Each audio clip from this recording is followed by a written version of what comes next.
Hello, we're going to start with the beginnings in AP Government and Politics. And here we go.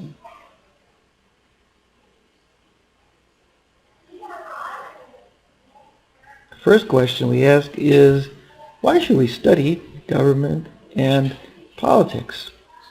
Next we ask, why does government and politics matter?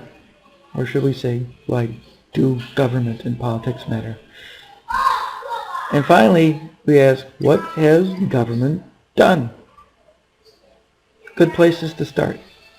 So first of all, why should we study government and politics? Great question.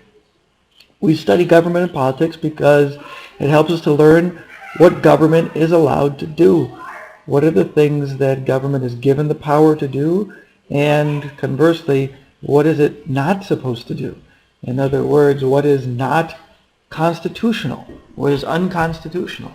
Or for that matter, we could ask the question, what does the Constitution forbid the government from doing? So instead of the first bullet point here, learning what government is allowed to do, where we look at what the Constitution says in its original text, when we look at government and what it's not supposed to do, we look at civil liberties. We look at the Bill of Rights, because that's largely a document that limits what government can do. Why study government and politics? Because we want to know what has been done by government before. What has government been involved in? What did they used to do? And what are they doing now that's different? Why study government and politics? Well, we need to learn the possibilities of what government can achieve. What can this thing called government do? And we can look at the great successes of government and what it has been able to accomplish. Things like large building projects like the Hoover Dam or the Tennessee Valley Authority, or government being involved in the victory in World Wars I and II, or for that matter, rebuilding after World War II with the Marshall Plan. What are the possibilities of what government can achieve? Eradicating disease would be another great example of that. We can learn who our leaders are and what they do. Why study government and politics? Because we want to know who the people are who are running this thing. And we want to learn the process for gaining power. Why study government and politics? Because we want to know the process that people go through to be involved in government and politics and to have control over the government through a political process.